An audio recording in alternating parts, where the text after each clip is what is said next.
él es socio fundador de Elevation Ideas. Con el gusto de saludarte. En un momento se va a conectar con nosotros también Fernando Cendejas Reyes, abogado y ex subsecretario de Electricidad de la Secretaría de Energía. Ayer, David, se firmó ya, finalmente se dio a conocer el decreto, todo en el marco de la conmemoración de la expropiación petrolera, algo, por cierto, muy ad hoc con los gobiernos de la 4T, el tema de la expropiación en sí, Lázaro Cárdenas y bueno, todo esto. Pues ya, y déjame preguntarte para empezar con estas leyes secundarias que plantean las 8 nuevas leyes secundarias y reformas a 2 más con este decreto.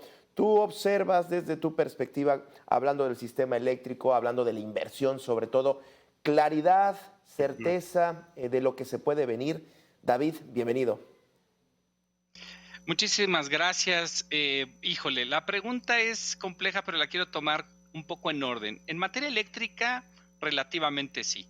Estas reformas, estas 8 leyes y 3 que se Sí. modifican, sobre todo en temas de hidrocarburos y de la administración pública, persiguen diversos objetivos y en principio podríamos decir que algunos son razonables, como la justicia energética, promoción de la transición energética, implementar mecanismos de trazabilidad para evitar el huachicol, etcétera. Sin embargo, hay otros propósitos que son un poco más cuestionables, como la autosuficiencia energética. Es un concepto que ni se define bien, ni se explica en términos prácticos, ni tampoco se nos plantea un mecanismo de medición objetivo para ello.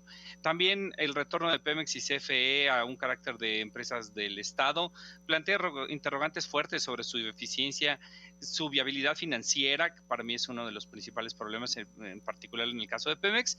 Pero digamos que sí hay ciertos elementos positivos, no los voy a ignorar, en el tema eléctrico, porque nos permite saber que hay elementos que propiciarían la inversión.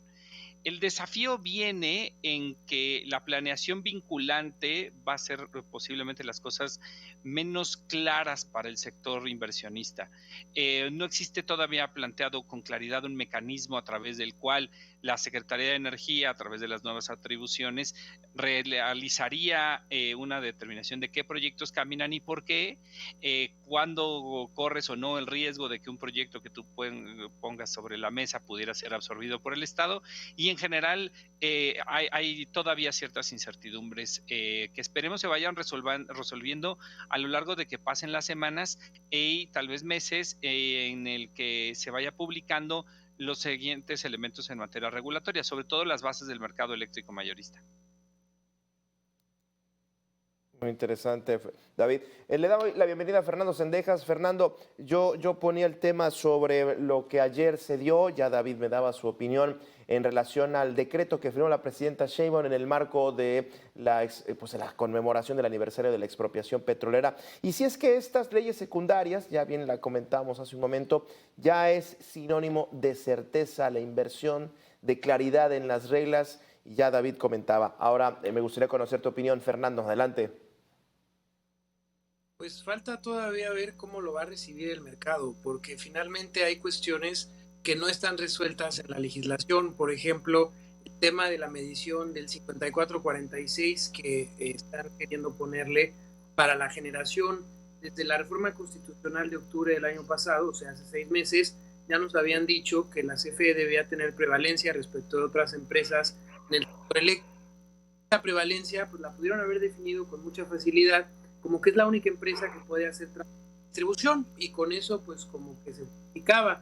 Quisieron llevarlo tan directamente a la materia de generación, entonces falta ver eso, si lo van a medir cada año, si se va a medir a posteriori, ¿no? O sea, si respecto al 2025 se cumplió o no la proporción que de manera arbitraria se está poniendo en la legislación. ¿Qué es lo que tendría que ocurrir? Tendría que haber una corrección hacia el 2026, o eso va a implicar que si el sector privado quiere invertir a una manera más acelerada que el sector público, entonces se rompería esa proporción y entonces habría un freno ahí. Entonces ese tipo de cuestiones no quedan claras, y hay otras cuestiones relacionadas con los contratos petroleros, por ejemplo, en donde quien firmó los contratos a nombre del Estado mexicano fue la Comisión de Hidrocarburos, y a esa instancia la desaparecen por completo. Entonces falta ver si las empresas se van a quedar tranquilas. Hay una asociación en Estados Unidos que es el Instituto Petrolero Americano, el API, y esa asociación es de las empresas petroleras. Le acaban de mandar una carta al gobierno de Estados Unidos diciendo pues que no se les olvide que desde julio de 2022 hay consultas con el gobierno mexicano por la política energética y que ellos ven cuestiones como por ejemplo este acuerdo de topes a la gasolina que les parece que es violatorio del tratado entre México, Estados Unidos y Canadá. Entonces yo creo que todavía no hay certeza, hay más luz respecto a qué es lo que pretenden hacer, pero faltan todavía los reglamentos y sobre todo cuando instalen esta nueva Comisión Nacional de Energía, ver qué cuestiones de lo que en su momento expidió la antigua Comisión Reguladora de Energía va a prevalecer y qué cuestiones va a modificar. Y como dice David, la instancia que queda súper poderosa es la Secretaría de Energía. Ahí prácticamente va a estar la última palabra en todo. Y todo se ha centralizado ahí, bien comentábamos, al desaparecer tanto la de hidrocarburos como la reguladora de energía. Comentabas, David, al inicio de tu participación que, bueno, en dos sentidos, ¿no? Lo eléctrico, por un lado, CFE y Pemex, y ya Fernando plantea un poco es más complejo. También verías más complejo todavía lo que sucede en Pemex, sobre todo hablando de pago de proveedores, que por cierto van a respirar los proveedores con un pago que se les estaría haciendo a finales de mes de marzo, principios de abril, más de 6.400 millones de dólares en deudas. Pero bueno, Pemex, las deudas que tiene Pemex en sí, la empresa. Hablando ahora, centrándonos un poquito desde la perspectiva solamente de Pemex, David, pues están tratando de recuperar algo que parecería muy difícil recuperar, David. Correcto, el sector hidrocarburos es mucho más que Pemex, pero es esa empresa la que aparentemente nos va a plantear mucho mayores desafíos. Como bien decía Fernando, el reto en upstream es grande desde lo jurídico, porque los contratos para privados no son claros, pero para Pemex, que tiene en realidad dos gigantescas áreas, aunque quieran desaparecerlo o reconfigurarlo en lo administrativo, seguiremos pensando de un lado en exploración y producción y del otro lado en la transformación industrial de hidrocarburos. Es decir, en upstream lo que veremos es la complejidad enorme de una empresa que lleva años sin invertir en pozos exploratorios, años sin depositar la cantidad de dinero, recursos, tiempo y esfuerzo que se requiere para tener nuevos pozos productores durante este sexenio. Si una actividad que lleva tantas décadas operando se rompe en su ciclo, es natural esperar que la producción siga decayendo. En materia de refinación particularmente y después la venta de petrolíferos, veremos todavía enormes desafíos porque Pemex no tiene el dinero, no tiene las condiciones para seguirlas haciendo, pero sí tiene una estructura jurídica que le da prevalencia y que insiste en quererlo ver como un líder de mercado, que lo lleva incluso a ofrecer descuentos que me parece son completamente indebidos e insostenibles. El tema fundamental para las finanzas públicas mexicanas de este sexenio va a ser Pemex, efectivamente. Mientras Petróleos Mexicanos continúe con una estructura como la que tiene hoy, va a continuar haciendo agua. Es un barril sin fondo. Sobre todo esta parte me preocupa muchísimo que no se haya corregido en la nueva regulación o en las nuevas leyes, y entonces seguiremos teniendo poca posibilidad de que se vuelva una empresa rentable. Si además le quitas parte de la producción de hidrocarburos para mandar más hacia refinación, te queda todavía menos dinero para obtener deuda de mejor precio, y con ello el tema de pago a proveedores es cada vez más grave. Lo que estamos viendo en estos días será si acaso un paliativo, y esperemos que haya cada vez menos discrecionalidad en esos pagos a proveedores. Bueno, denme oportunidad, David, Fernando, de ir a la pausa. Regreso también hablando justamente de inversiones. Se anunció un plan muy interesante, hablando en términos de generación de energía, 51 proyectos con una inversión de 2.500 millones de dólares. Me gustaría conocer su opinión sobre este tema también, que es importante, sobre todo pensando en que pues esperemos que sea electricidad barata y que funcione y que no haya apagones. Voy a la pausa y regresamos. 2.500 millones de dólares, que es un dineral para la gente que nos escucha.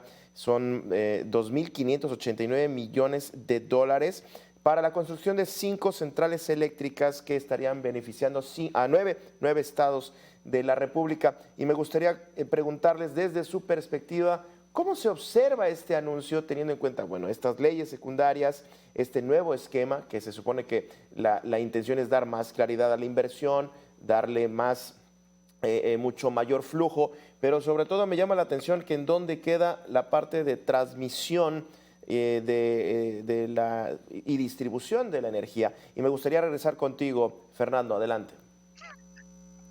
Gracias. Digo, pues en las cifras oficiales, el Programa de Desarrollo del Sistema Eléctrico Nacional que publicó la Secretaría de Energía en mayo del 2024, dijeron que la proyección a 15 años era que aumentaría el consumo de energía de 360,000 gigawatts hora al año a 480,000 gigawatts hora. O sea, en 3 lustros tendría que aumentar una tercera parte.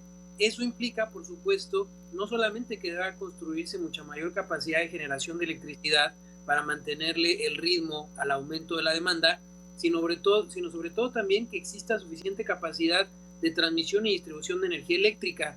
En los 4 años entre 2018 y 2022, solamente creció la infraestructura de transmisión en 0.5% al año, o sea, 2% en 4 años, Vaya. cuando la demanda está creciendo entre 2 y 3% por año. Entonces, eso es lo que ha ocasionado que empecemos a ver congestiones, sobre todo en las zonas metropolitanas e industriales más importantes del país. Y por eso es que en mayo, entre el 7 y el 9 de mayo del año pasado, tuvimos esos apagones en gran parte de la República, porque el sistema no está teniendo las necesidades de confiabilidad, de continuidad y de calidad cubiertas, y ese es un gran problema. Si solamente empezamos a hablar de proyectos aislados en generación, no se hace ningún tipo de anuncio para transmisión y distribución que están reservadas al Estado, estos problemas no se van a resolver. Por mucho que quieran decir que son muchos proyectos, va a ser insuficiente. Ojalá lo veamos, ¿no?, la inversión privada como una simbiosis y que puede haber un juego de suma y no un quítate tú para ponerme yo. Eso es lo que yo esperaría con estas nuevas legislaciones, cambio de mentalidad al interior tanto de la CFE como de la Secretaría de Energía, o si no vamos a seguir viendo apagones. Muy bien, interesante. David, ¿cómo observas esta situación? Yo creo que el tema fundamental es transmisión y distribución, como bien comenta Fernando, como se ha planteado, también lo platicaba hace rato Carlos de Coparmex. Sin embargo, pensando en que hubiese una vara mágica que resolviera el tema, de todos modos en generación veo otros desafíos. Esta administración pasada cortó todas las esquinas, tomó todos los atajos posibles para desarrollar ciertos proyectos prioritarios. Todo el tiempo se anunciaban que podrían haber estado listos para que las inaugurara el entonces presidente López Obrador, y han terminado siendo el primero, que acaba de ser Salamanca, y los que siguen en la zona occidental, central del país los irá inaugurando la presidenta Sheinbaum. Es decir, a lo que voy con esto es que me parece completa y absolutamente inverosímil el plan de entrada en operación de las centrales de este plan de inversiones. Suponiendo que en esta situación tendremos todavía todos los elementos positivos para la obtención de permisos, desarrollo de temas sociales, liberación de derecho de vía, interconexiones con el SENACE y demás, aún así me parece que el desafío de lograr implementar este plan de expansión de la red de transmisión se vuelve el principal cuello de botella. Pero incluyendo o asumiendo que esto se resolviera, todavía el tema de generación queda muy complicado por encima. Y entonces vamos a algo que mencionaba Fernando hace unos minutos. Si el Estado se retrasa en su proceso de inversión, eso significa que la inversión privada tendrá que irse retrasando para mantener el equilibrio de este 54%. No lo sabemos, no se vuelve suficientemente claro. La posibilidad de tener proyectos mixtos con CFE posiblemente sea una medida que facilite las cosas. Incluso en ese escenario veo a una CFE con poco dinero, pero bueno, CFE, a diferencia de Pemex, sí puede levantar capital, sí podría en un proyecto determinado poner el 11.6%, que es equivalente al 54% en algo financiado al 80%, y con ello justificar un proyecto mixto en donde CFE posiblemente meta como capital muchas cosas que no es dinero, sino actividades. Lo que quiero decir es que a lo mejor a través de proyectos mixtos esto se sostiene viene de una u otra manera. Pero la incertidumbre es grande y cuando ni el propio Estado construir a tiempo sus proyectos, poco hay que pueda hacer un privado, por más que tenga un proyecto solo financieramente y viable en materia de mercado. Ahora, déjenme sumarle a esto que comentas sobre la incertidumbre y déjenme todavía ampliar más esa posible incertidumbre. La elección judicial de la reforma, el resultado de la reforma judicial, la elección judicial que se viene el 2 de junio, ¿cómo nos mete, cómo amplía, si es que amplía más la incertidumbre, teniendo en cuenta que vamos a tener ciertamente nuevos jueces, nuevos magistrados, inclusive hay renovación de algunos jueces en materia energética que me parece están en la Ciudad de México, estos casos que han llegado. Desde tu perspectiva, Fernando, ¿cómo le da certeza o le da mayor incertidumbre la elección judicial? Porque estaríamos viendo ya en septiembre los nuevos jueces, magistrados y ministros. Fernando. Correcto, es una situación de mucha mayor incertidumbre, desgraciadamente, y le pone una complejidad adicional a la posibilidad de estar invirtiendo. No saben si va a haber alguna resolución imparcial en el caso de que haya alguna arbitrariedad cometida en contra de ellos. Entonces, yo creo que le resta atractivo a la inversión en este país, sobre todo deja en la indefensión a muchas empresas. Lo veo pues muy inoportuno. Ojalá hubiera una reconsideración en el gobierno, pero pues con lo avanzado que están las cosas se ve complicado, inclusive pues están haciendo una serie de peripecias en el Instituto Nacional Electoral para tratar de instrumentar una elección con poco dinero, en el que la certeza a la que nos habíamos acostumbrado desde 1991 que nació el IFE, pues ya no va a estar, ya no va a haber mantas afuera de las casillas, no se van a contar los votos el mismo día, van a ir a un consejo distrital, son muchas cuestiones que quedan ahí en la incertidumbre, y también el hecho de que los propios comités de selección de los poderes ejecutivo y legislativo hayan tomado decisiones arbitrarias y discrecionales en el momento de la selección de estas candidaturas, pues quiere decir que van a llegar a la boleta los que quiere el gobierno. Entonces, pues se demuele la división de poderes de la que hablaba Montesquieu hace varios siglos, y desgraciadamente esto no abona a las certezas. Muy bien. David, por favor, concluye este tema. Sí. Bueno, voy a tratar de poner al menos un poco de perspectiva positiva, estimado Gabriel. Yo creo que hay apetito en el sector inversionista por este tipo de proyectos. Existe una solidez en el consumo muy fuerte. El reto viene en temas jurídicos, efectivamente, la posible violación al TEMEC de un montón de estas cosas, pero mientras tanto hay ciertos inversionistas que están interesados. Muchos otros no.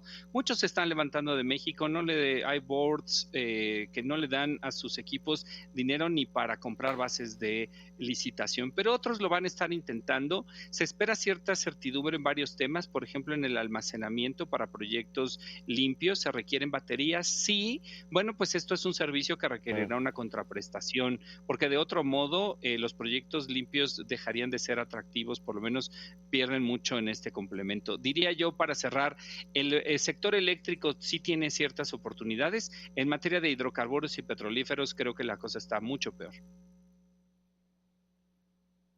Muy bien. Bueno, David, Fernando, me quedo con sus impresiones de este tema que me parece muy complejo y que, pues, lejos de tener certeza, pues hay ciertamente ciertos grados de incertidumbre en algunos puntos. Muchísimas gracias a ambos. Gracias por haber estado con nosotros. A usted le agradezco que haya también